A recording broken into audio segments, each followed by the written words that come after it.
إن الحمد لله نحمده ونستعينه ونستغفره ونعوذ بالله من شرور أنفسنا ومن سيئات أعمالنا من يهده الله فلا مضل له ومن يضلل فلا هادي له وأشهد أن لا إله إلا الله وحده لا شريك له وأشهد أن محمدا عبده ورسوله أما بعد اللهم إنا نسألك علما نافعا ورزقا طيبا وعملا متقبلا آمين ya rabbal alamin.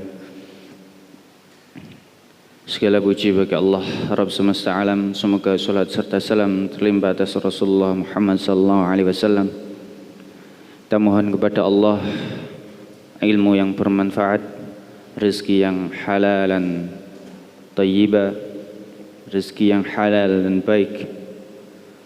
Allah mudahkan kita untuk mendapatkannya, dan semoga Allah terima amal ibadah kita, salat kita, puasa kita, sedekah kita, dan semua yang kita usahakan untuk mendekatkan diri kepadanya. Amin ya rabbal alamin. Melanjutkan hadis dari kitab Riyadhus Shalihin, hadis ke-50 dalam bab sabar, diriwayatkan oleh Abdullah bin Mas'ud radhiyallahu anhu bahwa Rasulullah sallallahu alaihi wasallam bersabda, "Innaha satakunu ba'di atharatun." Akan datang pada masa setelahku pemimpin-pemimpin yang tamak terhadap harta, yang mementingkan diri sendiri. Maka pada masa-masa ini mungkin kita mengalami hal tersebut. Mungkin kita mengalami ada korupsi, kolusi, nepotisme dan lain-lain yang berada di tengah-tengah kaum muslimin. Qalu, lalu para sahabat bertanya, "Fama ta'muruna?" Qalu ya Rasulullah, "Fama ta'muruna?"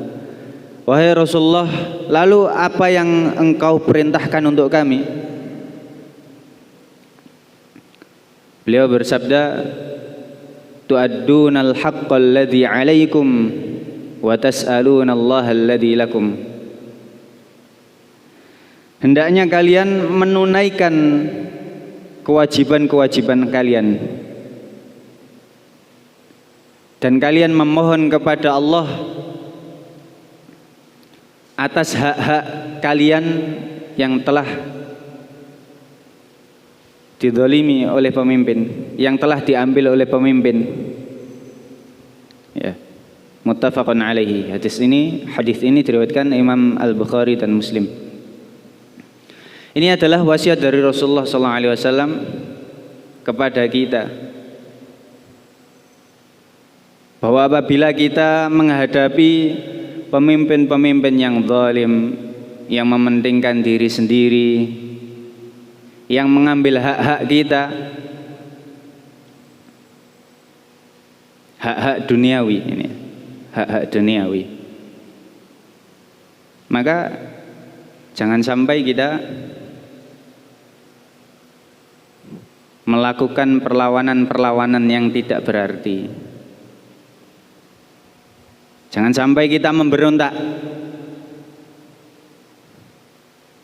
Taat kepada pemimpin yang sah itu wajib. Maka di antara larangan hikmah memberontak pemimpin, ya akan terjadi fitnah yang lebih besar. Pemimpin itu bukan malah sadar, tapi biasanya malah semakin zalim. Dan terbukti terjadi di mana-mana. Pemberontakan-pemberontakan itu justru akan menghancurkan para pemberontaknya. Karena fasilitas-fasilitas, kekuatan-kekuatan itu ada di tangan para penguasa. Maka wasiat Rasulullah SAW agar kita bersabar. Karena itu termasuk ujian dari Allah Subhanahu wa taala. Apa wasiat beliau? Kita menunaikan kewajiban kita. Apa yang wajib bagi kita, kita laksanakan. Dan urusan selain itu kita serahkan kepada Allah. Kita mohon kepada Allah agar Allah beri petunjuk para penguasa itu, sehingga mereka menunaikan hak-hak kita, hak-hak masyarakat umat Islam. Jadi seperti itu caranya, sederhana.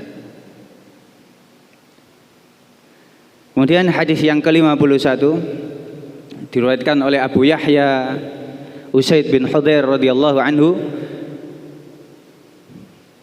Ja'a rajulun anna rajulan minal ansari qala ya Rasulullah ala tasta'miluni kama ista'malta fulanan. Datang seorang sahabat dari Ansor, dari Madinah, bertanya kepada Rasulullah sallallahu alaihi wasallam, wahai Rasulullah, tidaklah engkau mengangkatku sebagai pegawai sebagaimana engkau telah mengangkat fulan sebagai pegawai? Karena pemimpinnya saat itu adalah Rasulullah sallallahu alaihi wasallam. Jawaban beliau, faqal innakum satalqawna ba'di atharatan fasbiru hatta talqawni fil haud. Muttafaqun alaihi. Sesungguhnya kalian nanti akan menemui pemimpin-pemimpin yang zalim. Jadi ini mengisyaratkan bahwa Rasulullah mengangkat pegawai-pegawainya, mengangkat menteri-menterinya itu atas keadilan. Dan pemimpin yang tidak adil itu akan datang setelah beliau, di masa-masa setelahnya. Maka saat hal itu terjadi, pemimpin-pemimpin zalim itu memimpin, fasbiru, wasiat Rasulullah SAW, fasbiru, bersabarlah kalian. Sampai kapan?